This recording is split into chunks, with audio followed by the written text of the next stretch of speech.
नमस्कार, DD news में आपका स्वागत है। मैं हूं चंद्रशेखर जोशी और आइए सबसे पहले आपको दिखाते हैं इस वक्त की हेडलाइंस। प्रधानमंत्री नरेंद्र मोदी ने रिपब्लिक टीवी प्लेनरी समिट 2025 को किया संबोधित। अर्बन नक्सल को बताया बड़ा खतरा, कहा अर्बन नक्सल भारत के विकास और विरासत दोनों का है विरोधी। कांग्रेस पर 2014 से पहले लोगों की आकांक्षाओं को कुचलने का लगाया आरोप।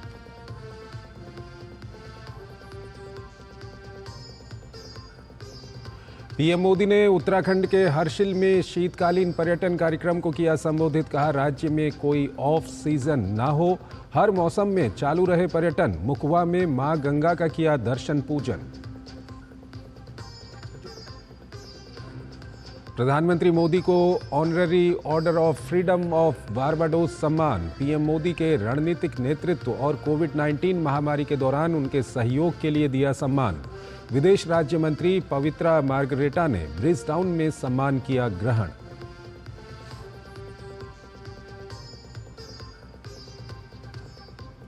प्रधानमंत्री ने सहकारिता क्षेत्र की प्रगति की समीक्षा के लिए की उच्च स्तरीय बैठक।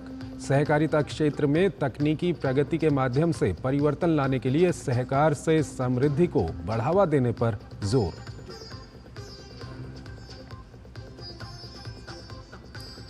पंजाब में प्रदर्शनकारी किसानों ने 10 मार्च को आम आदमी पार्टी के विधायकों के घरों के सामने विरोध प्रदर्शन का किया ऐलान। 15 मार्च को चंडीगढ़ में होगी संयुक्त किसान मोर्चा की बैठक। मुख्यमंत्री को किसानों के मुद्दों पर बहस की चुनौती।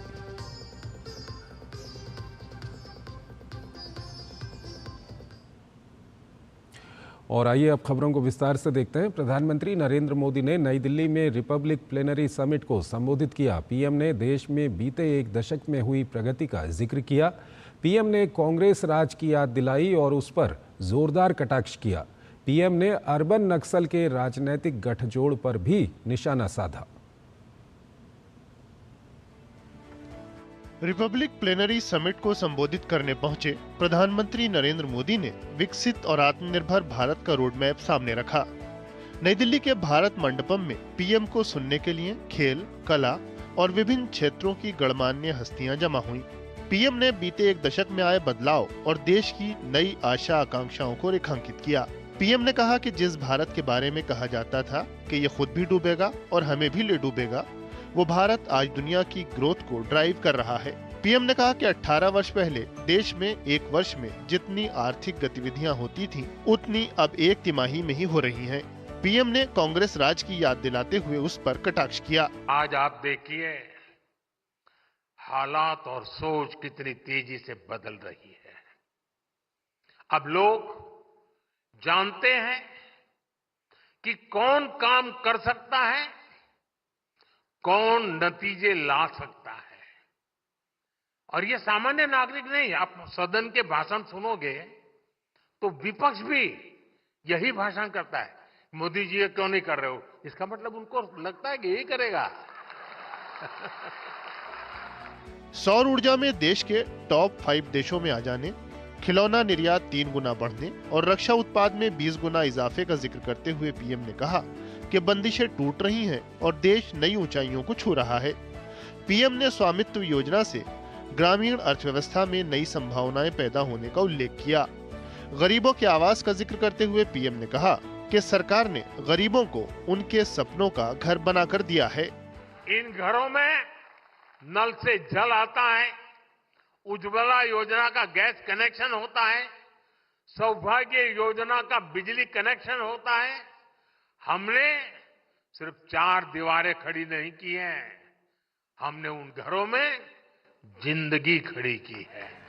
पीएम ने स्पेस सेक्टर को युवा इनोवेटर्स के लिए खोलने और उसके नतीजे में 250 से अधिक स्पेस स्टार्टअप्स खड़े होने का जिक्र किया। आतंक और नक्सलवाद के सफाई में मिली सफलता का उल्लेख करते हुए पीएम ने लोगों से अर्बन नक्सलों से सचेत रहने को कहा। अर्बन नक्सलियों ने अपना जाल इतनी तेजी से फैलाया है कि जो राजनीतिक दल अर्बन नक्सल के विरोधी थे, जिनकी विचारधारा कभी गांधी जी से प्रेरित थी, जो भारत की जड़ों से जुड़ी थी, ऐसे राजनीतिक दलों में आज अर्बन नक्सल पैठ जमा चुके हैं। आज वहां अर्बन नक्सलियों की आवाज, उनकी ही भाषा सुनाई देती है। इसी से हम समझ सकते हैं कि इनकी जड़ें कितनी गहरी हैं। हमें याद रखना है कि अर्बन नक्सली भारत के विकास और हमारी विरासत, इन दोनों के घोर विरोधी हैं। पीएम ने कहा कि आज का भारत बड़ा सोचता है, बड़े टारगेट तय करता है। आज का भारत बड़े नतीजे लाकर दिखा रहा है। ये इसलिए हो रहा है क्योंकि आज देश की सोच बदल गई है। Bureau report, DD news. प्रधानमंत्री नरेंद्र मोदी ने आज देवभूमि उत्तराखंड के मुखवा की यात्रा की। ये स्थान भागीरथी यानी मां गंगा के शीतकालीन प्रवास के लिए जाना जाता है। प्रधानमंत्री ने मुखवा में विधिपूर्वक पूजा अर्चना की। उन्होंने कहा कि बीते दशक में डबल इंजन की सरकार ने राज्य में चौतरफा इंफ्रा का विकास किया है। अब 365 दिन पर्यटन के लिए उत्तराखंड तैयार है। ऐसे में डेस्टिनेशन वेडिंग, कॉरपोरेट जगत के सेमिनार पूरे साल राज्य में आयोजित किए जा सकते हैं।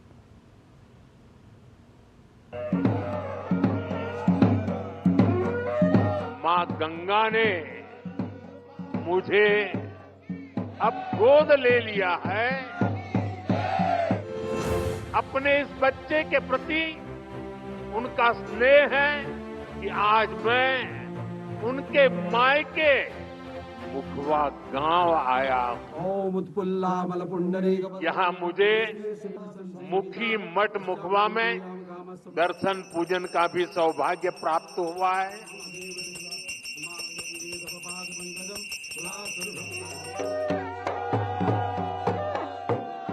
आज एक बार फिर यहां आकर आप सब अपने परिवारजनों से मिलकर मैं धन्य हो गया हूं। भागीरथी यानी मां गंगा के मायके मुखबा में प्रधानमंत्री ने विधिपूर्वक पूजा की। शीतकाल में गंगोत्री धाम के कपाट जब बंद होते हैं तब मुखबा में ही पूजा की जाती है। प्रधानमंत्री ने बताया कि देवभूमि से उनका लगाव भावनात्मक है और बीते 10 साल से उत्तराखंड की तेज प्रगति, व्यापक रोजगार के लिए डबल इंजन की सरकार ने विकास को चौतरफा बढ़ावा दिया है। उन्होंने आह्वान किया कि राज्य के टूरिज्म को डाइवर्सिफाई करना है और 12 मासी पर्यटन को बढ़ावा देना है। प्रधानमंत्री ने कॉरपोरेट जगत और डेस्टिनेशन वेडिंग वाले लोगों के लिए उत्तराखंड को एक बेहतर विकल्प बताया। हमारे कॉरपोरेट वर्ल्ड के साथी वे विंटर टूरिज्म का हिस्सा बने। मीटिंग्स करनी हो, कॉन्फ्रेंसेस करनी हो, एग्जीबिशंस करने हो, तो विंटर का समय और देवभूमि, इससे होनहार कोई जगह नहीं हो सकती है। मैं चाहूंगा कि सर्दियों में डेस्टिनेशन वेडिंग के लिए भी उत्तराखंड को देशवासी प्राथमिकता दें। सीजन कोई भी हो, लेकिन उत्तराखंड में अब सीजन ऑफ नहीं होगा। शीतकालीन सत्र में सीमावर्ती क्षेत्रों में भी पर्यटन विकास को बढ़ावा दिया जाएगा। इसी मकसद से प्रधानमंत्री ने बाइक रैली को रवाना किया। ये रैली जादूंग गांव तक की यात्रा तय करेगी। प्रधानमंत्री ने कहा कि सर्दियों में खाली होम स्टे, होटल एक आर्थिक असंतुलन बना देते हैं, लेकिन अब नए डेस्टिनेशन इसे दूर करेंगे और पर्यटकों को नया अनुभव देंगे। 2014 से पहले 4 धाम यात्रा पर हर साल औसतन 18 लाख यात्री आते थे। अब हर साल लगभग 50 लाख तीर्थ यात्री आने लगे हैं। इस साल के बजट में 50 टूरिस्ट डेस्टिनेशंस को विकसित करने का प्रावधान किया गया है। इन डेस्टिनेशंस पर होटलों को इंफ्रास्ट्रक्चर का दर्जा दिया जाएगा। इससे पर्यटकों के लिए सुविधाएं बढ़ेगी और स्थानीय रोजगार को भी बढ़ावा मिलेगा। प्रधानमंत्री ने एक प्रदर्शनी का अवलोकन किया जिसमें स्थानीय उत्पाद को दर्शाया गया था। प्रधानमंत्री ने कहा कि ऑल वेदर 4 धाम रोड हो या केदारनाथ धाम या हेमकुंड साहिब में बनने वाला रोपवे, ये सभी इंफ्रा विकास पर्यटन को सुगम बना रहे हैं और रोजगार के नए अवसर खोल रहे हैं। मुखबा से उर्मिलेश भट्ट के साथ ब्यूरो रिपोर्ट, डीडी न्यूज। प्रधानमंत्री नरेंद्र मोदी ने सहकारिता क्षेत्र की प्रगति की समीक्षा के लिए एक उच्च स्तरीय बैठक की अध्यक्षता की। बैठक में केंद्रीय गृह एवं सहकारिता मंत्री अमित शाह समेत कई वरिष्ठ अधिकारी मौजूद रहे। इस बैठक में सहकारिता क्षेत्र में तकनीकी प्रगति के माध्यम से परिवर्तन लाने के लिए सहकार से समृद्धि को बढ़ावा देने, सहकारिता में युवाओं और महिलाओं की भागीदारी बढ़ाने की योजना और सहकारिता मंत्रालय की विभिन्न पहलों पर चर्चा हुई। प्रधानमंत्री ने भारतीय सहकारिता क्षेत्र का विस्तार करने के लिए वैश्विक सहकारी संगठनों के साथ साझेदारी की आवश्यकता पर बल दिया और सहकारी संगठनों के माध्यम से जैविक उत्पादों को बढ़ावा देने पर जोर दिया। उन्होंने निर्यात बाजारों पर ध्यान केंद्रित करने और कृषि पद्धतियों में सुधार के लिए सहकारी समितियों के माध्यम से मृदा परीक्षण मॉडल विकसित करने का भी सुझाव दिया। प्रधानमंत्री ने वित्तीय लेन देन को सुविधाजनक बनाने के लिए यूपीआई को रुपे केसीसी कार्ड के साथ एकीकृत करने के महत्व पर प्रकाश डाला और सहकारी संगठनों के बीच स्वस्थ प्रतिस्पर्धा की आवश्यकता पर बल दिया। प्रधानमंत्री ने पारदर्शिता सुनिश्चित करने के लिए सहकारी संगठनों की संपत्तियों का दस्तावेजीकरण करने के महत्व पर भी जोर दिया। उन्होंने सहकारी खेती को अधिक टिकाऊ कृषि मॉडल के रूप में बढ़ावा देने का सुझाव दिया।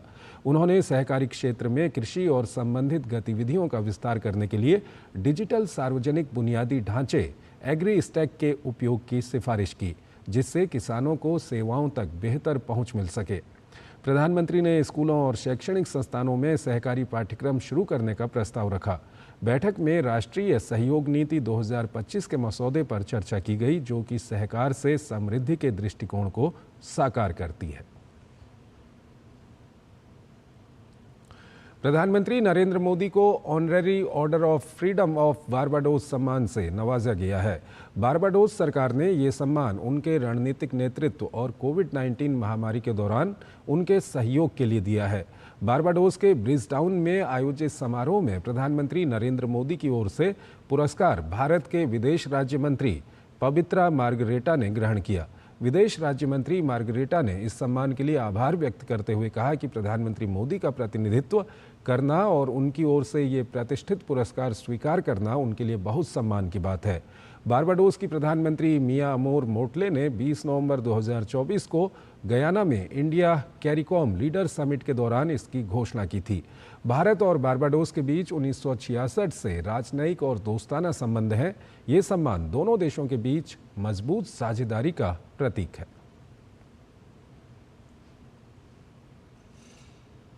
26 फरवरी को खत्म हुए महाकुंभ के जिस आयोजन में 67 करोड़ लोगों ने स्नान किया था, सनातन के इस महापर्व पर आतंकियों की निगाह भी थी और आतंकी महाकुंभ को निशाना बनाने की साजिश रच रहे थे। लेकिन सुरक्षा व्यवस्था के चलते आतंकी अपनी नापाक हरकत में कामयाब नहीं हो पाए। ऐसे ही एक आतंकी को आज यूपी के कौशाम्बी जिले से गिरफ्तार किया गया है, जो बब्बर खालसा आतंकी संगठन का सक्रिय आतंकवादी है, जिसके पास कई विस्फोटक सामग्री भी मिली है। प्रयागराज में महाकुंभ भले ही खत्म हो गया हो, लेकिन इस पावन पर्व में आतंकी हमले की साजिश रचने वाले खालिस्तानी आतंकी को गिरफ्तार किया गया है। उत्तर प्रदेश के विशेष कार्यबल और पंजाब पुलिस के संयुक्त अभियान में बृहस्पतिवार को तड़के कौशाम्बी जिले से बब्बर खालसा इंटरनेशनल के सक्रिय आतंकवादी लजर मसीह को गिरफ्तार किया गया। पंजाब के अमृतसर के रामदास क्षेत्र के कुरलिया गांव निवासी आरोपी लजर मसीह को तड़के करीब 3:20 पर गिरफ्तार किया गया। ये कार्रवाई उत्तर प्रदेश पुलिस की एसटीएफ तथा पंजाब पुलिस के द्वारा ज्वाइंट ऑपरेशन में की गई है। बब्बर खालसा इंटरनेशनल एवं आईएसआई के मॉड्यूल का सक्रिय आतंकवादी लजर मसीह को कौशाम्बी से गिरफ्तार किया गया है। उत्तर प्रदेश एसटीएफ को आतंकी के पास से कुछ विस्फोटक सामग्री और अवैध हथियार बरामद करने में सफलता मिली है। जब्त सामग्रियों में 3 सक्रिय हैंड ग्रेनेड, 2 सक्रिय डेटोनेटर, 1 विदेशी पिस्टल और 13 विदेशी कारतूस शामिल हैं। मसीह जर्मनी स्थित मॉड्यूल के प्रमुख स्वर्ण सिंह उर्फ जीवन फौजी के लिए काम करता है और पाकिस्तान स्थित आईएसआई एजेंटों के सीधे संपर्क में था। बीकेआई का आतंकी लजर मसीह महाकुंभ के दौरान अशांति फैलाकर भारत से फरार होना चाहता था। हालांकि धार्मिक आयोजन में कड़ी सुरक्षा जांच के कारण वो अपनी साजिश को अंजाम नहीं दे सका। इसके पास कुछ ऐसे गोला बारूद हैं जिसके द्वारा यह महाकुंभ के दौरान कोई विध्वंसकारी घटना कर सकता है और पंजाब में बैठे हुए उसके हैंडलर तथा अन्य अपने साथियों के माध्यम से ड्रोन के माध्यम से गोला बारूद और असलाह पाकिस्तान बॉर्डर से इंडिया में लाता था। पुलिस के मुताबिक साजिश को अंजाम नहीं दे सकने के बाद मसीह का इरादा फर्जी पासपोर्ट का उपयोग कर भारत से फरार होने और पुर्तगाल में शरण लेने का था। मसीह पाकिस्तान में आईएसआई के 3 एजेंटों के संपर्क में था और वो पूर्व में हथियारों और हेरोइन की तस्करी के मामले में जेल जा चुका है। मसीह पंजाब में पुलिस चौकियों पर हमलों में शामिल बीकेआई के सदस्यों को कूट संकेतों के जरिए ग्रेनेड की आपूर्ति करता रहा है और वो पीलीभीत में मारे गए आतंकी वीरेश सिंह उर्फ रवि के भी संपर्क में था। जानकारों और राजनीतिक दलों का कहना है कि ये बड़ी कामयाबी है। इसके जो इरादे थे वो भयावह थे। कुंभ मेला, अयोध्या और आसपास के पर्यटक स्थलों पर ये कोई चरमपंथी घटना कर सकता था। मैं बधाई देना चाहूंगा यूपी एसटीएफ को, पंजाब पुलिस को कि उनके द्वारा एक बहुत सफल अभियान, साझा अभियान के चलते इसकी गिरफ्तारी हुई मसीह की। इस प्रकार के जो लोग हैं जो किसी न किसी रूप में जेलस हैं या किसी न किसी रूप में चाहते हैं कि यहाँ से हमारी जो सांस्कृतिक परंपराएं हैं, जो हमारे आराध्य हैं, उनको किसी न किसी रूप से क्षति पहुंचाई जाए और ऐसे लोगों को नाकाम करने में योगी सरकार पूरी तरीके से सफल हुई है। अब इन तमाम खुलासों के बाद सुरक्षा एजेंसियां पूरे मॉड्यूल का पर्दाफाश करने के लिए जुटी हुई हैं। लखनऊ से विकास सिंह के साथ ब्यूरो रिपोर्ट, डीडी न्यूज। विदेश मंत्री डॉक्टर एस जयशंकर का ब्रिटेन में दिया एक बयान चर्चा का विषय बना हुआ है। विदेश मंत्री ने एक सवाल के जवाब में कहा कि जब पाक अधिकृत कश्मीर भारत को मिल जाएगा तो कश्मीर समस्या का समाधान हो जाएगा। डॉक्टर जयशंकर ने अमेरिका के साथ भारत के व्यापारिक रिश्तों समेत कई विषयों पर खुलकर बात की और बदलते वैश्विक परिदृश्य में भारत की बढ़ती भूमिका का जिक्र किया। ब्रिटेन के दौरे पर गए विदेश मंत्री डॉक्टर एस जयशंकर का जम्मू कश्मीर और पीओके पर दिया बयान इस समय सुर्खियों में है। लंदन के चैथम हाउस थिंक टैंक में बुधवार शाम विश्व में भारत का उदय और भूमिका शीर्षक पर आयोजित सत्र के दौरान विदेश मंत्री से तमाम अहम मसलों पर सवाल किए गए। कश्मीर के मुद्दों का हल करने के बारे में पूछे गए सवाल का जवाब देते हुए विदेश मंत्री ने कहा, अनुच्छेद 370 को हटाना पहला कदम था। कश्मीर में विकास एवं आर्थिक गतिविधि और सामाजिक न्याय को बहाल करना दूसरा कदम था और चुनाव कराना तीसरा कदम था, जिसमें बड़ी संख्या में लोगों ने मतदान किया। वहीं पाकिस्तान के रिश्ते और कश्मीर मसले पर विदेश मंत्री ने साफ कहा कि पीओके मिलते ही कश्मीर मसला हल हो जाएगा। Removing Article 370 was one step number one. Then restoring growth and economic activity and social justice in Kashmir was step number 2. Holding elections, which were done with a very high turnout, was step number 3. I think the part we are waiting for is the return of the stolen part of Kashmir, which is on the under illegal Pakistani occupation. When that's done, I assure you, Kashmir solved. विदेश मंत्री से विदेश नीति से जुड़े जिन अहम मुद्दों पर चर्चा की गई, उनमें रूस यूक्रेन संघर्ष में भारत की भूमिका, ब्रिक्स यानी ब्राजील, रूस, भारत, चीन और दक्षिण अफ्रीका राष्ट्र समूह का रुख और चीन के साथ संबंध शामिल थे। चीन के साथ सीमा विवाद पर विदेश मंत्री ने कहा कि अगर दोनों देशों की सीमा अस्थिर है तो ये अनिवार्य रूप से हमारे संबंधों के विकास और दिशा को प्रभावित करेगा। For us, the management of the border, the assumption for the last 40 years has been that there must be peace and tranquility in the border areas if the relationship is to grow. If the border is unstable or is not peaceful or is not tranquil, obviously it will have consequences on the growth and direction of the relationship.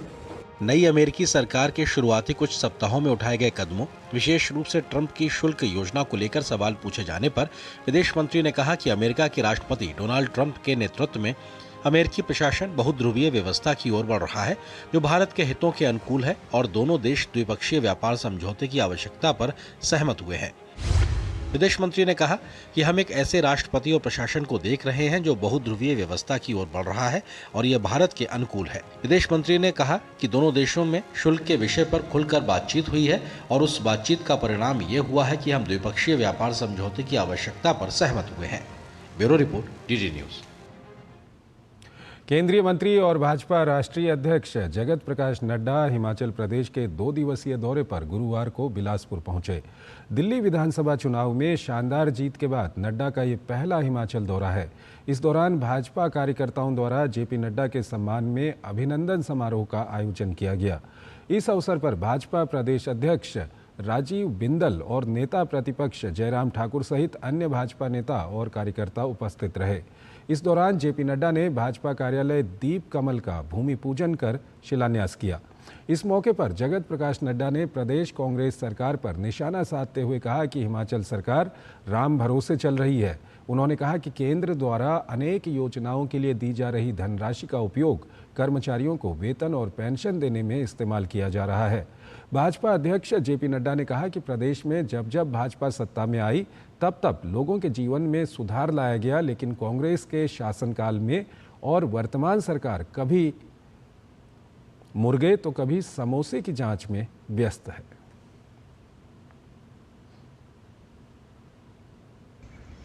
ये वैचारिक दृष्टि से किस मानसिक दिवालियेपन पर आकर के खड़ी हो गई, ये आपको ध्यान रखना है। और आज कांग्रेस पार्टी न राष्ट्रीय पार्टी है और न ही वैचारिक पार्टी है, ये भाई बहन और माता की पार्टी रह गई। इससे ज्यादा कुछ नहीं है। ये तो गलती से आपने हिमाचल में बैठा दिया तो इन्होंने मुख्यमंत्री बैठा दिया। हमने पैसा दिया मकान बनाने के लिए, तुम तनख्वाह देने पर लग गए। हमने पैसा दिया सड़कों के लिए, तुम अपनी पेंशन बचाने में लग गए। अगर गलत हाथों में सत्ता दोगे तो ऐसा ही होगा। देश में एआई क्रांति की नई शुरुआत हो गई है। केंद्रीय इलेक्ट्रॉनिक्स और सूचना प्रौद्योगिकी मंत्री अश्विनी वैष्णव ने नई दिल्ली में देश का एआई कोष और एआई कंप्यूटर पोर्टल को लॉन्च किया। ये पहल देश में एआई के क्षेत्र में नवाचार और विकास को बढ़ावा देने के उद्देश्य से शुरू की गई है। ये रिपोर्ट देखिए। केंद्रीय इलेक्ट्रॉनिक्स और सूचना प्रौद्योगिकी मंत्री अश्विनी वैष्णव ने नई दिल्ली में देश का एआई कोष और एआई कंप्यूटर पोर्टल लॉन्च किया। ये पहल देश में एआई के क्षेत्र में नवाचार और विकास को बढ़ावा देने के उद्देश्य से शुरू की गई है। India AI mission eligible users के लिए करीब 40% कंप्यूटिंग लागत को कवर करेगा। इस अवसर पर केंद्रीय मंत्री अश्विनी वैष्णव ने कहा कि इस पोर्टल और कोष से भारतीय कंपनियों, शोधकर्ताओं और स्टार्टअप्स को एआई के क्षेत्र में नई ऊंचाइयों तक पहुंचने में मदद मिलेगी। 1 साल पहले चालू हुआ था इंडिया एआई मिशन का काम और 1 साल में 14,000 GPUs का entire common compute facilities available up and running. To give you an idea, our biggest supercomputer is how many GPUs? 650. 650 GPUs is our biggest supercomputer. And this is 14,000 GPUs already in place. And this is just the beginning. Every quarter we will add more compute. Every coming days we'll add more compute. And this will create the opportunities for everybody. केंद्रीय मंत्री अश्विनी वैष्णव ने AI के क्षेत्र में भारत की उपलब्धियों को लेकर कहा कि आने वाले 4-5 साल में भारत प्रधानमंत्री नरेंद्र मोदी के नेतृत्व में सेमीकंडक्टर, एआई और तकनीक में विश्व के शीर्ष 5 देशों में शामिल हो जाएगा। Then in the coming 3 to 4 years, we should have our own GPUs competing with the world and really take that seat among the top 5 technology nations of the world. These 5 years are going to be really important, friends. These 5 years of Prime Minister Shri Narendra Modi ji's historic 3rd term would really catapult us into top 5 nations on semiconductors, on AI, on telecom technologies, and on a variety of deep tech technologies where we are today making the major advances. And this is the result of the last 10 years. प्रधानमंत्री नरेंद्र मोदी के दूरदर्शी नेतृत्व में भारत कृत्रिम बुद्धिमत्ता AI के क्षेत्र में क्रांतिकारी बदलाव देख रहा है। केंद्र सरकार AI क्षेत्र को बढ़ावा देकर देश में पहली बार सक्रिय AI इकोसिस्टम का निर्माण कर रही है। इंडिया AI मिशन से लेकर AI के लिए उत्कृष्ट केंद्र स्थापित करने जैसी मोदी सरकार की ये सभी पहलों से देश AI के क्षेत्र में बेहतर कर रहा है। सरकार ने 2024 में 10,300 करोड़ रुपए के आवंटन के साथ इंडिया AI मिशन को मंजूरी दी है। इंडिया AI मिशन भारतीय भाषाओं का उपयोग करके स्वदेशी AI कार्यक्रमों को लोकप्रिय बनाने के करीब है। देश में GPU बाजार को खोलने की शानदार पहल की गई है, जिससे छोटे स्टार्टअप, शोधकर्ता और छात्र उच्च प्रदर्शन कंप्यूटिंग संसाधनों तक पहुंच प्राप्त कर सकते हैं। भारत अगले 3 से 5 वर्षों में अपना स्वयं का GPU विकसित करेगा और अगले 10 महीनों में एक घरेलू आधारभूत AI प्लेटफॉर्म की उम्मीद की जा सकती है। देश में 5 सेमीकंडक्टर संयंत्रों का निर्माण हो रहा है। ये AI और इलेक्ट्रॉनिक्स के क्षेत्र में भारत की भूमिका को और सशक्त बनाएगा। Amrendra Gupta, DD news. केंद्रीय वित्त मंत्री निर्मला सीतारमण ने विशाखापत्तनम में बजट के बाद की बातचीत में MSME के डिजिटल फुटप्रिंट के स्कोरिंग के आधार पर नया क्रेडिट मूल्यांकन मॉडल लॉन्च किया। केंद्रीय बजट 2024-25 में ये घोषणा की गई थी कि सार्वजनिक क्षेत्र के बैंक PSB बाहरी मूल्यांकन पर निर्भर रहने के बजाय MSME को ऋण देने के लिए अपनी आंतरिक क्षमता का निर्माण करेंगे। PSB अर्थव्यवस्था में MSME के डिजिटल फुटप्रिंट की स्कोरिंग के आधार पर एक नया क्रेडिट असेसमेंट मॉडल विकसित करेंगे। इस मॉडल के उपयोग से MSME संचालक लोन के लिए ऑनलाइन मोड में कहीं से भी आवेदन प्रस्तुत कर सकेंगे। इसके लिए किसी तरह की कागजी कार्रवाई की ज़रूरत नहीं होगी और लोन के लिए किसी भौतिक प्रतिभूतियों की ज़रूरत से मुक्त होंगे। इसको प्रोसेस करना आसान होगा। MSME के वस्तुनिष्ठ डेटा, लेन देन, व्यवहार और क्रेडिट इतिहास के आधार पर बैंक लोन देने का निर्णय करेंगे। डिजिटल फुटप्रिंट के आधार पर MSME के लिए ऋण मूल्यांकन मॉडल से केवल परिसंपत्ति या टर्नओवर मानदंड के आधार पर ऋण पात्रता के पारंपरिक मूल्यांकन की तुलना में महत्वपूर्ण सुधार होने की उम्मीद है। ये उन MSME को भी कवर करेगा जिनके पास औपचारिक लेखा प्रणाली नहीं है। इस दौरान भारतीय निर्यातकों के लिए एक वेबिनार का आयोजन किया गया, जिसमें केंद्रीय मंत्री ने हिस्सा लिया और संबोधित किया। इस मौके पर केंद्रीय मंत्री ने अपने संबोधन में कहा कि वाणिज्य मंत्रालय भारतीय निर्यातकों की समस्याओं के समाधान के लिए निरंतर प्रयासरत है।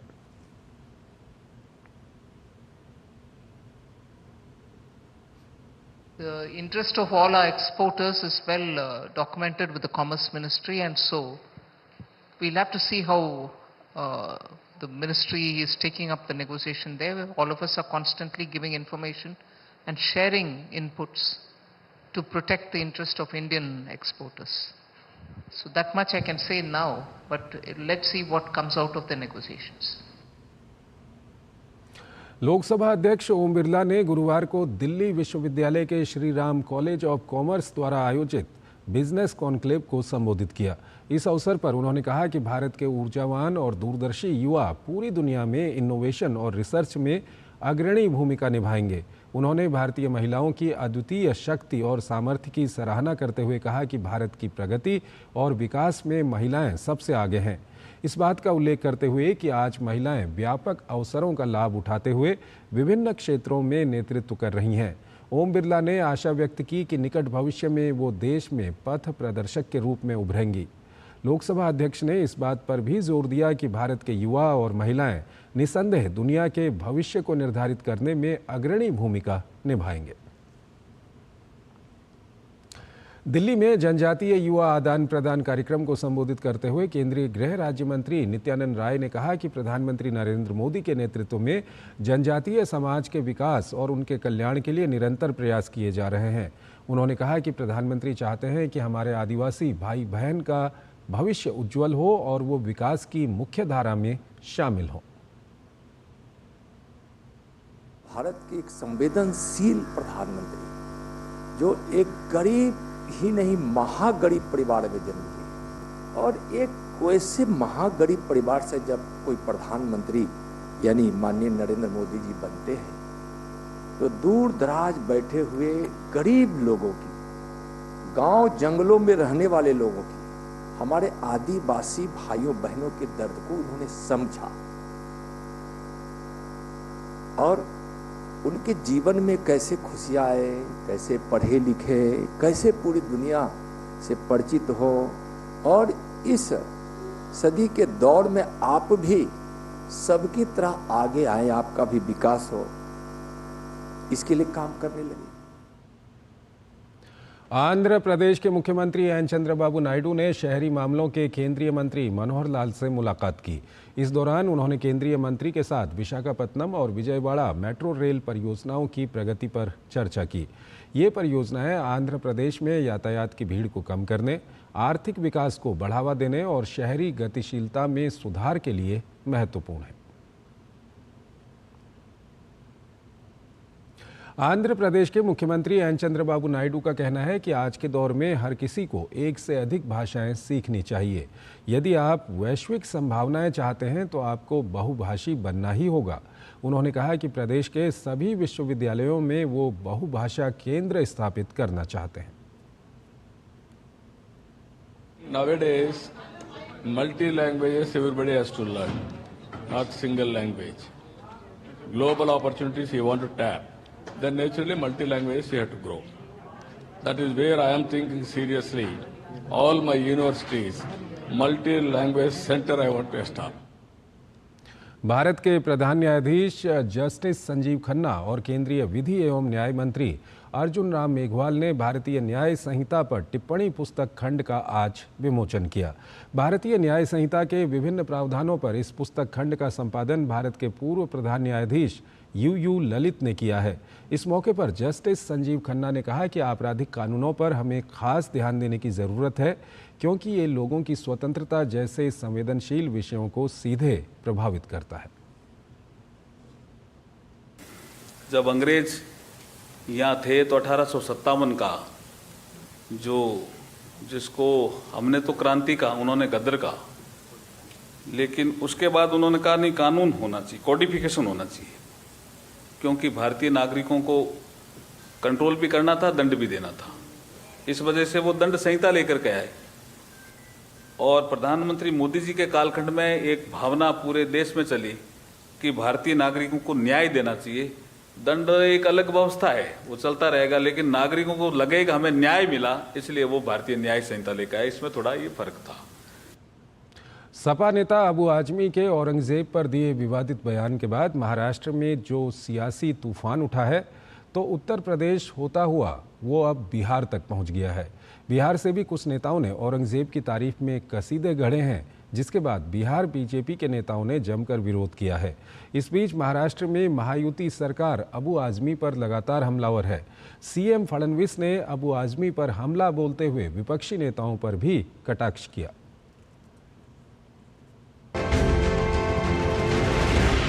औरंगजेब की तारीफ का जिन्न महाराष्ट्र से निकलकर अब बिहार पहुंच गया है। समाजवादी पार्टी के महाराष्ट्र के विधायक अबू आजमी के बयान का समर्थन करते हुए बिहार में जदयू के एमएलसी खालिद अनवर ने औरंगजेब को अच्छा शासक बताया।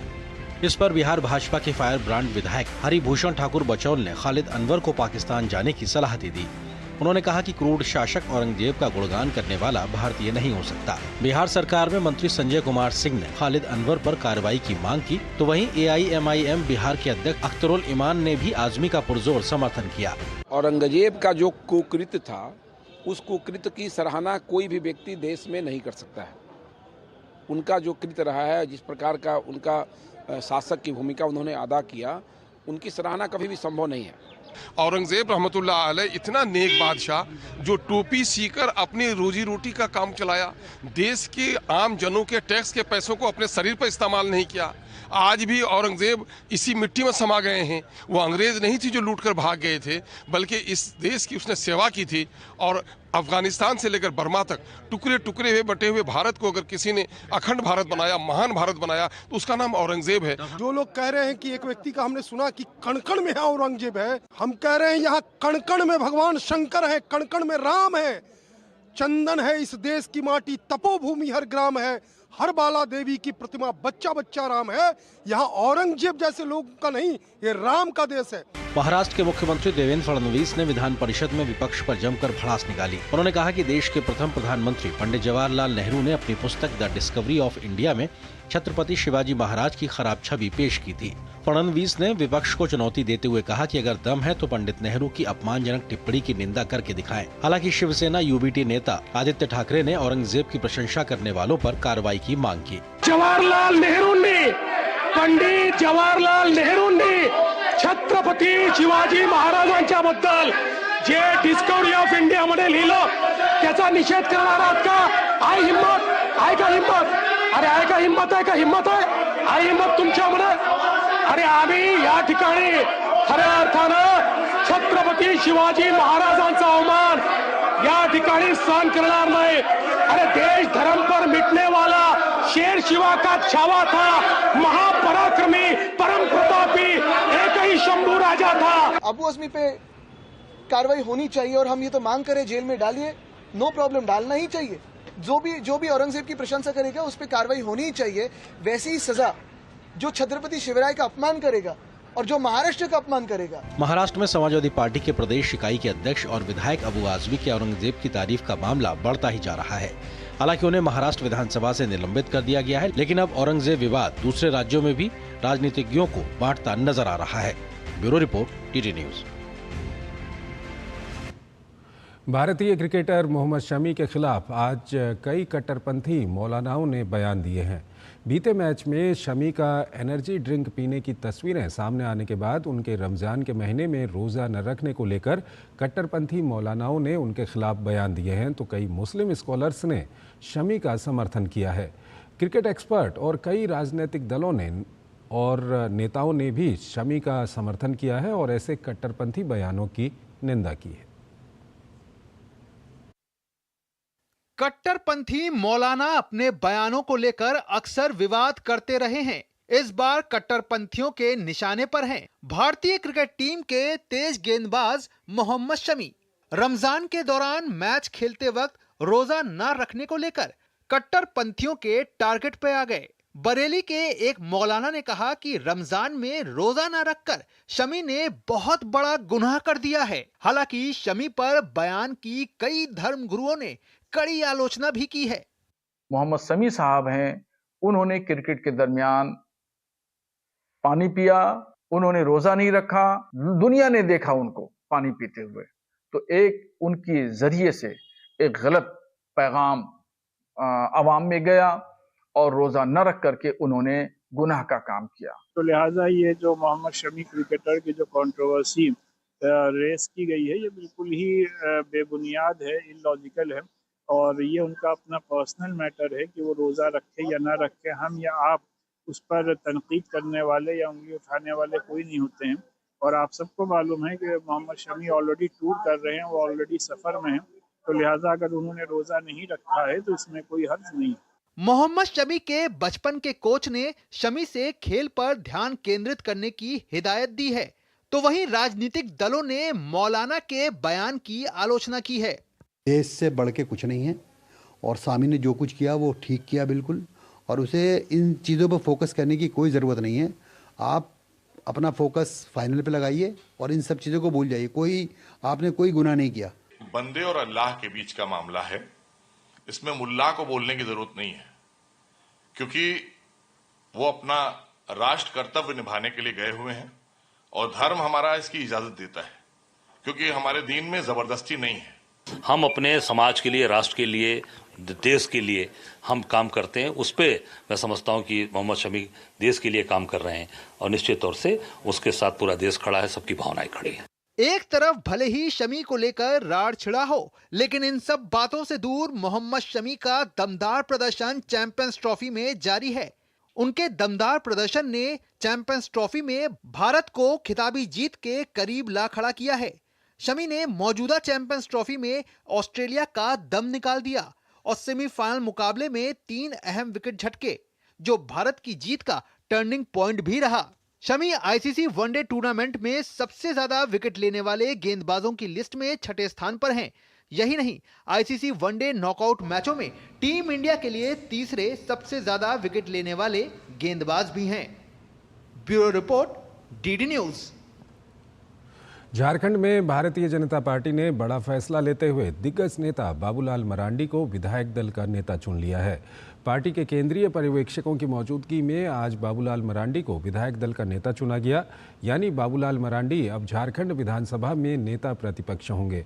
झारखंड में भाजपा विधायक दल के नेता के चुनाव के लिए केंद्रीय मंत्री भूपेंद्र यादव और सांसद डॉक्टर के लक्ष्मण को पर्यवेक्षक बनाया गया था। आज विधायक दल की बैठक हुई, जहां भाजपा विधायकों ने बाबूलाल मरांडी को अपना नेता चुन लिया। भाजपा विधायक दल का नेता चुने जाने के बाद बाबूलाल मरांडी ने पीएम मोदी सहित भाजपा के शीर्ष नेतृत्व का आभार जताया। उन्होंने कहा कि गरीब, दलित, शोषित, आदिवासी समाज की समस्याओं के लिए पूरी निष्ठा के साथ कार्य करेंगे। जो भी जिम्मेवारी हमें दी गई है, मैं अपनी ओर से पूरी तरह से मेहनत करूंगा ताकि विधायकों के साथ, पार्टी के कार्यकर्ता के साथ मिलकर के संगठन को और कैसे मजबूत किया जा सकता है, उस दिशा में 24/7 पूरी समय लगा करके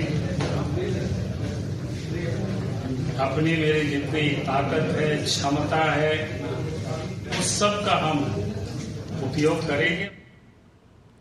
तमिलनाडु भाजपा ने राष्ट्रीय शिक्षा नीति की 3 भाषा नीति के समर्थन में अपना हस्ताक्षर अभियान शुरू किया।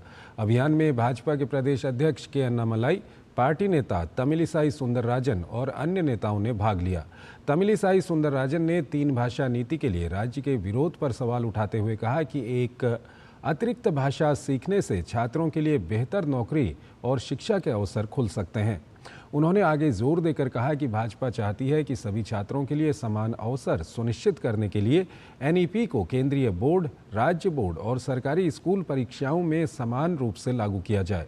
इस बीच अन्नामलाई ने कहा है कि जनता द्रमुक के नाटक को समझने लगी है और त्रिभाषी नीति के लिए भारी समर्थन देख रही है। हम बीजेपी के साथ है, हम नरेंद्र मोदी जी के साथ है, ऐसा तेलंगाना जनता बताए। इसीलिए भारतीय जनता पार्टी तेलंगाना में आने वाले दिन में पूरा शक्ति लगाकर सत्ता में आने के लिए, तेलंगाना जनता से आशीर्वाद लेने के लिए पूरा प्रयास करेंगे। बेल्जियम की राजकुमारी एस्ट्रिड ने मुंबई यात्रा के दूसरे दिन विभिन्न क्षेत्रों से संबंधित व्यावसायिक सत्रों में भाग लिया। वो भारत बेल्जियम औद्योगिक डिकार्बोनाइजेशन और वैश्विक हाइड्रोजन आपूर्ति श्रृंखला पर एक सेमिनार में मौजूद रहीं। इस दौरान भारत और बेल्जियम के बीच एक समझौता ज्ञापन पर हस्ताक्षर भी किया गया। बेल्जियम की राजकुमारी ने भारत बेल्जियम इम्पैक्ट फोरम में भी भाग लिया। इस कार्यक्रम में दोनों देशों की साझा परियोजनाओं और नवाचारों पर एक प्रस्तुति दी गई। बेल्जियम की राजकुमारी ने इनोवेशन, डिकार्बोनेशन और लागत कम करने की रणनीतियां विषय पर एक सेमिनार में भी हिस्सा लिया। इस सेमिनार में ग्रीन स्टील और इससे जुड़े मुद्दों पर चर्चा हुई। उत्तर प्रदेश ने मुख्यमंत्री योगी आदित्यनाथ के नेतृत्व में डिजिटल क्रांति और आर्थिक प्रगति के क्षेत्र में एक नया कीर्तिमान स्थापित किया है। डायरेक्ट बेनिफिट ट्रांसफर डीबीटी से लेकर डिजिटल लेन देन और सकल राज्य घरेलू उत्पाद जीएसडीपी में अभूतपूर्व वृद्धि तक उत्तर प्रदेश आज देश के सामने एक प्रेरणादायक उदाहरण प्रस्तुत कर रहा है। नीति आयोग ने जहां प्रदेश को फ्रंट रनर का दर्जा दिया है, वहीं भारतीय रिजर्व बैंक की रिपोर्ट के अनुसार 2024-25 में राज्य की कर हिस्सेदारी 11.6% रही, जो महाराष्ट्र के बाद देश में सर्वाधिक है। ये उपलब्धि निसंदेह सीएम योगी के प्रयासों से उत्तर प्रदेश को विकास के पथ पर अग्रणी राज्य बनाती है। उत्तर प्रदेश ने डिजिटल ट्रांजैक्शन के मामले में देश में नंबर 1 स्थान हासिल किया है। 2017-2018 में जहां राज्य में 122.84 करोड़ रुपए के डिजिटल लेन देन दर्ज किए गए थे, वहीं 2024-25 में दिसंबर 2024 तक ये आंकड़ा 1024.41 करोड़ रुपए तक पहुंच गया। वहीं डीबीटी के माध्यम से योगी सरकार ने 11 विभागों की 207 योजनाओं के तहत 9 करोड़ 8 लाख से अधिक लोगों के खातों में 1,11,637 करोड़ का भुगतान किया है। इसमें 113 केंद्रीय और 94 राज्य योजनाएं शामिल हैं। 1950 से 2017 तक उत्तर प्रदेश की जीएसडीपी महज 12.75 लाख करोड़ रुपए तक पहुंच सकी थी। लेकिन प्रधानमंत्री नरेंद्र मोदी की नीतियों पर जनता के भरोसे और 2017 से योगी सरकार की मेहनत से पिछले 8 वर्षों में ये आंकड़ा 2 गुने से अधिक होकर 2024-25 में 27.51 लाख करोड़ रुपए तक पहुंचने जा रहा है। देश की जीडीपी में 9.2% हिस्सेदारी के साथ यूपी अब देश का दूसरा सबसे बड़ा आर्थिक योगदानकर्ता बन गया है।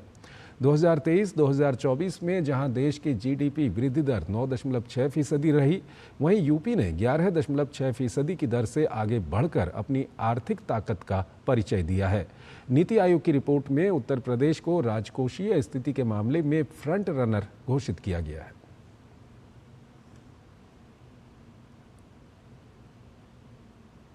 दिल्ली में बांग्लादेशी रोहिंग्याओं के खिलाफ कार्रवाई तेज कर दी गई है। दिल्ली पुलिस संगम विहार और गिल फार्म जैसे इलाकों में संदिग्ध बांग्लादेशी रोहिंग्याओं की पहचान कर रही है।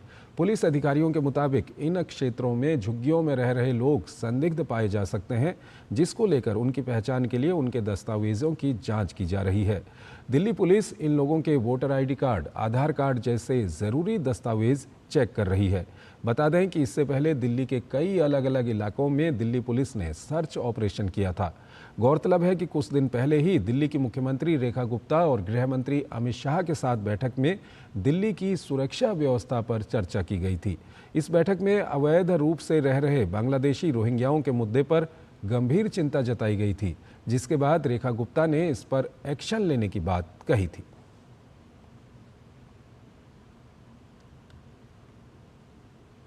देश के सबसे खूबसूरत राज्य कहे जाने वाले जम्मू और कश्मीर की अर्थव्यवस्था चालू वित्त वर्ष 2024-25 में 7.06% की दर से बढ़ने की उम्मीद है, जबकि बाजार मूल्य पर सकल राज्य घरेलू उत्पाद यानी जीएसडीपी 2024-25 में 11.19% की दर से बढ़ने की उम्मीद की जा रही है। वित्त वर्ष 2025-26 के लिए राज्य की आर्थिक समीक्षा रिपोर्ट में ये जानकारी दी गई है। रिपोर्ट में कहा गया है कि जम्मू कश्मीर ने महत्वपूर्ण प्रगति दिखाई है, जिससे बेरोजगारी दर 2019-20 में 6.7% से घटकर 2023-24 में 6.1% रह गई है। ये जानकारी मुख्यमंत्री उमर अब्दुल्ला ने जम्मू कश्मीर विधानसभा में आर्थिक समीक्षा रिपोर्ट पेश करते वक्त दी। रिपोर्ट के मुताबिक जम्मू कश्मीर की अर्थव्यवस्था यानी बाजार मूल्य पर सकल राज्य घरेलू उत्पाद का आकार करीब 2.65 लाख करोड़ रुपए होने का अनुमान है और इसका असल जीएसडीपी 2024-25 के दौरान करीब 1,45,000 करोड़ रुपए होने की उम्मीद है। रिपोर्ट में कहा गया है कि जम्मू कश्मीर को 2019-20 से 2024-25 तक अपने असल जीएसडीपी में 4.89% की सालाना ग्रोथ रेट हासिल करने का अनुमान है, जबकि 2011-12 से 2019-20 तक 4.81% की ग्रोथ रेट दर्ज की गई थी। रिपोर्ट में कहा गया है कि मौजूदा कीमतों पर जम्मू कश्मीर की प्रति व्यक्ति सालाना आय 2024-25 में 1,54,703 रुपये यानी अग्रिम अनुमान तक पहुंचने का अनुमान है, जबकि 2024-25 में नेशनल प्रति व्यक्ति आय 2,01,62 रुपये है। पंजाब सरकार द्वारा 5 मार्च को चंडीगढ़ में किसानों के आंदोलन पर लगाई गई सख्त पाबंदियों के बाद संयुक्त किसान मोर्चा की लुधियाना में आपात बैठक जारी है। इस बैठक में किसानों द्वारा आगे की रणनीति पर विचार किया जा रहा है। इससे पहले ये बैठक 7 मार्च को बुलाई गई थी। इस बैठक में संयुक्त किसान मोर्चा में शामिल सभी किसान संगठनों को हिस्सा लेने की अपील की गई थी। दरअसल किसान नेताओं ने 5 मार्च को चंडीगढ़ कूच का आह्वान किया था, लेकिन पुलिस ने चंडीगढ़ जाने की कोशिश कर रहे कई किसानों को हिरासत में ले लिया। इसके बाद प्रदर्शनकारियों ने भगवंत मान सरकार के खिलाफ नारेबाजी की। प्रसार भारती के सीईओ गौरव द्विवेदी और भारत के राजदूत डॉक्टर टी.वी. नागेंद्र प्रसाद ने आज राजधानी अस्ताना में कजाकिस्तान की संस्कृति और सूचना उपमंत्री कनात इस्काकोव से मुलाकात की। दोनों पक्षों ने वेब्स शिखर सम्मेलन 2025 सहित द्विपक्षीय सहयोग पर चर्चा की। सीईओ प्रसार भारती ने सूचना और प्रसारण मंत्री अश्विनी वैष्णव की ओर से कजाकिस्तान की संस्कृति और सूचना मंत्री एडा बालायोवा को और सूचना और प्रसारण सचिव संजय जाजू की ओर से उपमंत्री कनात इस्काकोव को निमंत्रण सौंपा। कजाकिस्तान के मंत्री ने कहा कि वो वेब्स शिखर सम्मेलन में भाग लेने का प्रयास करेंगे और एजेंसियों को भी वेब्स शिखर सम्मेलन में भाग लेने के लिए प्रोत्साहित करेंगे।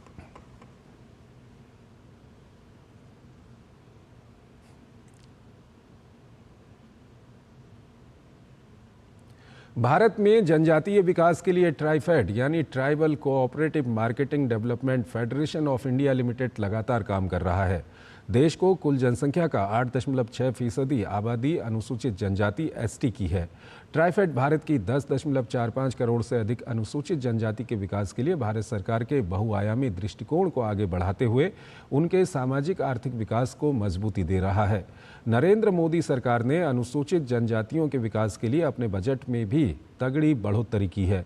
सरकार ने वर्ष 2024-25 के 10,237 करोड़ को इस वर्ष बढ़ाकर 25-26 में 14,926 करोड़ कर दिया है।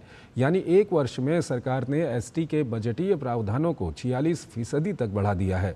वहीं 2014-15 से लेकर अब तक एसटी के बजट में 232% तक की बढ़ोतरी आदिवासी कल्याण पर सरकार ने की है।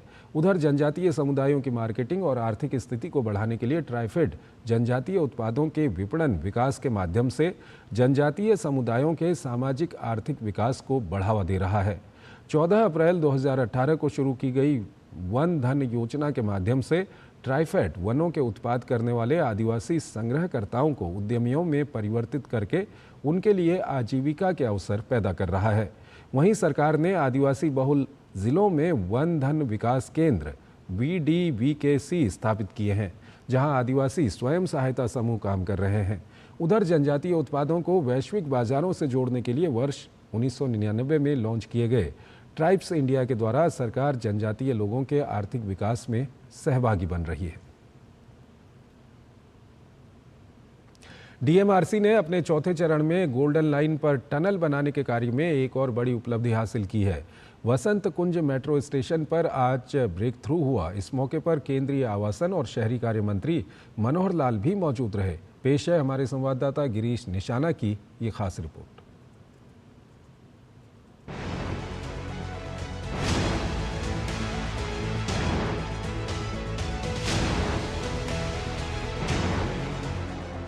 ये है दिल्ली के वसंत कुंज स्टेशन पर टनल बोरिंग मशीन, जिसने 1550 मीटर लंबी टनल की खुदाई कर सफलता हासिल की है।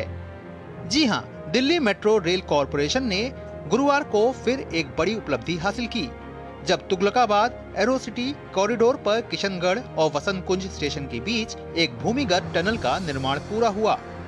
दिल्ली मेट्रो के वसंत कुंज स्टेशन पर टनल बोरिंग मशीन के ब्रेक थ्रू के समय केंद्रीय आवासन और शहरी कार्य मंत्री मनोहर लाल खट्टर और आवासन और शहरी कार्य राज्य मंत्री तोखन साहू भी मौजूद रहे। सुरंग का काम पूरा होने के बाद केंद्रीय आवासन और शहरी मामलों के मंत्री मनोहर लाल खट्टर ने खुशी जाहिर करते हुए परियोजना से जुड़े अधिकारियों को धन्यवाद दिया। उन्होंने कहा कि भारत का मेट्रो नेटवर्क अब अमेरिका और चीन के बाद तीसरा सबसे बड़ा नेटवर्क है। जो एरोसिटी से तुगलकाबाद की गोल्डन लाइन है, इसका टनल ब्रेक थ्रू एक कार्यक्रम आज यहाँ संपन्न हुआ है। मैं इस अवसर पर DMRC के सभी हमारे अधिकारी कर्मचारियों का और जो भी टेक्नोलॉजी से जुड़े हुए अन्य लोग हैं, उन सब का बहुत बहुत धन्यवाद करता हूँ, उनको बहुत बहुत बधाई देता हूँ। केंद्रीय मंत्री मनोहर लाल ने बताया कि दिल्ली मेट्रो का 394 किलोमीटर का नेटवर्क हो गया है और एक बहुत बड़ा रिकॉर्ड हम बनाने वाले हैं। अभी तक किसी एक शहर का 399 किलोमीटर का नेटवर्क सबसे ज्यादा है। हमारे केवल 5 किलोमीटर बचे हैं। इस लाइन के जुड़ने के बाद DMRC का नेटवर्क दुनिया के किसी एक शहर का सबसे बड़ा नेटवर्क हो जाएगा। इस समय भारत में 29 शहरों में मेट्रो ऑपरेशनल है या उसके काम चल रहे हैं। इनके पूरा होते ही दुनिया के दूसरे नेटवर्क पर भारत आ जाएगा। यहाँ तक केवल DMRC का विषय है, हमारा 394 किलोमीटर है। एक बहुत बड़ा रिकॉर्ड हम बनाने वाले हैं कि अभी तक दुनिया में किसी एक शहर की सबसे लंबी लाइन वो 399 किलोमीटर USA के न्यूयॉर्क में है। सिर्फ 5 किलोमीटर पीछे हैं और जैसे ही हमारी अगली लाइन 12 किलोमीटर की उद्घाटन होने वाला है दिसंबर 2025 में, उसके बनने के बाद न्यू दिल्ली यानी डीएमआरसी का नेटवर्क दुनिया के किसी एक शहर का सबसे बड़ा नेटवर्क हो जाएगा। इस नई टनल का निर्माण करीब 23 मीटर की औसत गहराई पर किया गया है। टनल में लगभग 1107 रिंग लगाए गए हैं, जिनका आंतरिक व्यास 5.8 मीटर है। टनल का निर्माण अर्थ प्रेशर बैलेंसिंग मेथड की सिद्ध तकनीक का उपयोग करके किया गया है। दिल्ली मेट्रो रेल कॉरपोरेशन यानी डीएमआरसी ने एक और कीर्तिमान स्थापित किया है। इस बार कीर्तिमान स्थापित किया है किशनगढ़ से लेकर वसंत कुंज तक। आप मेरे पीछे देख सकते हैं, ये वही टनल बोरिंग मशीन है जो अब से कुछ देर पहले जो है किशनगढ़ से चलकर 2023 में इसकी शुरुआत हुई थी और अब ये वसंत कुंज मेट्रो स्टेशन के बाहर निकली है। करीब 1.5 किलोमीटर का ये लंबा रास्ता है। वसंत कुंज मेट्रो स्टेशन पर टनल बोरिंग मशीन यानी टीबीएम ने करीब 1550 मीटर लंबी टनल की खुदाई करके ये सफलता हासिल की है। इस कार्य के लिए एक विशाल 91 मीटर लंबी टीबीएम का उपयोग किया गया, यानी कि जो मेट्रो का चौथा चरण है उसके तहत गोल्डन लाइन पर लगातार काम बहुत ही गति से चल रहा है। कैमरामैन एसपी दुबे के साथ गिरीश निशाना, डीडी न्यूज, दिल्ली। तो इस बुलेटिन में फिलहाल इतना ही। आप बने रहिए डीडी न्यूज के साथ। नमस्कार।